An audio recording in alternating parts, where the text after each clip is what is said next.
Let's start something where we can all get together, share tips, share tricks, vent sometimes. Sometimes you need to just vent and say, is this only happening to me? It's like, yes. Oh, it's happening to me too.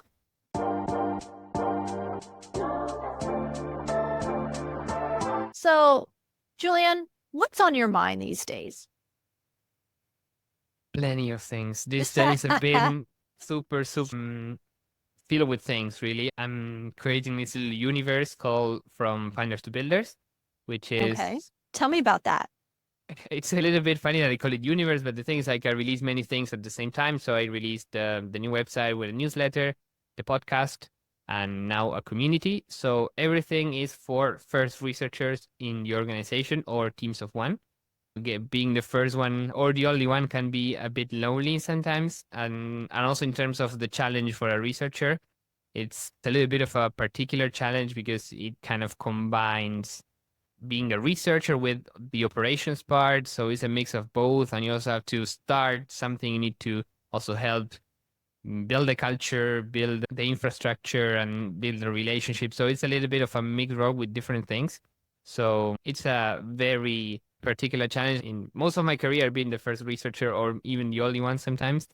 So I've been there even with clients through the agency. That's pretty much my experience. So it's actually fine because I noticed more people were reaching out to me, or people that I was mentoring. It's like, yeah, I'm the first researcher. And so it's okay, fine. Let's start a movement. Let's start something where we can all get together, share tips, share tricks, vent sometimes. Sometimes you need to just vent and say, is this only happening to me? It's like, yes. No, it's happening to me too.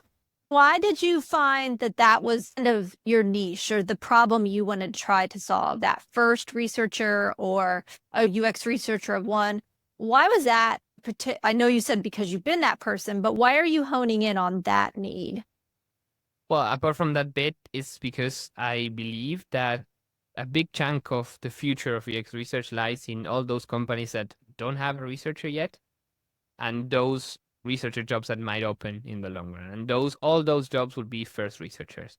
So we have different flows. We have people coming to the industry. We have people who are transitioning from different parts of maybe tech or product, maybe from different places or academia even. Plus we have the challenge of being the first researcher. So there are many things going on. And I think that in the upcoming years, if we are also, if us as researchers, we are successful at showcasing our value and showcasing why companies should have researchers, I think this is going to create an effect of new jobs that are going to open.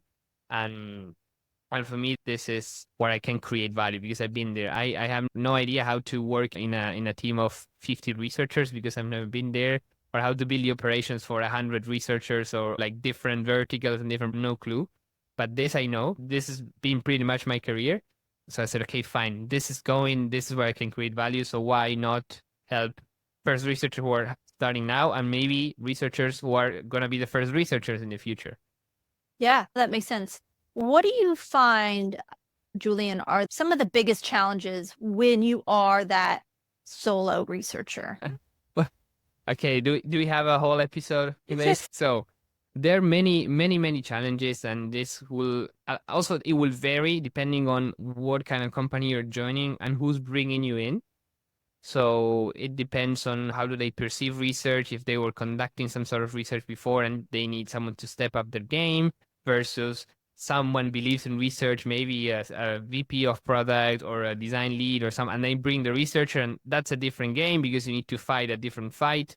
So the challenges are very, very different, and somehow they're kind of case to case basis because it can change completely depending on how you're brought in.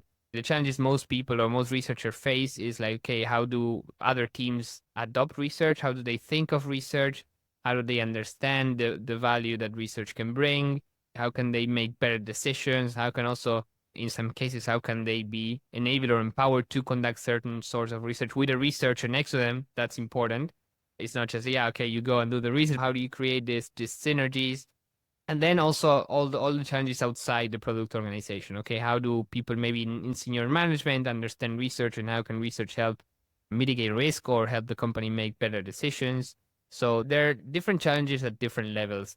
And you also have the whole challenge of the building the infrastructure. It's not just like, hey, here comes the researcher, now we know more, we know better. We say, okay, how do we create systems? How do we create processes to get the right customers within the guidelines that we need to comply with, or with a good cadence? How do we actually incentivize? How do we nurture these relationships? All these things are also a big part of the challenge that relates to the infrastructure part. So that's probably, I would say, 50% of the role.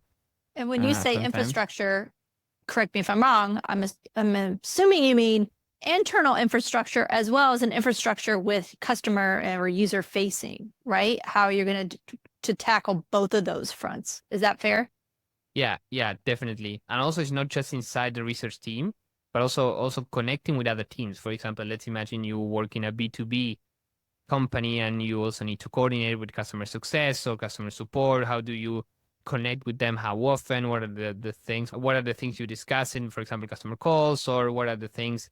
Oh, how can you get other teams to chip in and also bring knowledge to you? So all that infrastructure outside the research team is something that you also need to build, all those channels of communication or channels that can help insights flow within, or knowledge flow within the organization.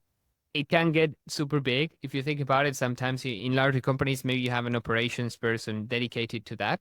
And here you have to kind of like wear different hats, because at the same time, not only you need to build the infrastructure for your practice to thrive, or to start shaping up a practice, but you also need to conduct research yourself, and hands-on research most likely. Because at some point, we brought in a researcher. So okay, where's the research? So you also need to do that. So you need to you need to balance between both.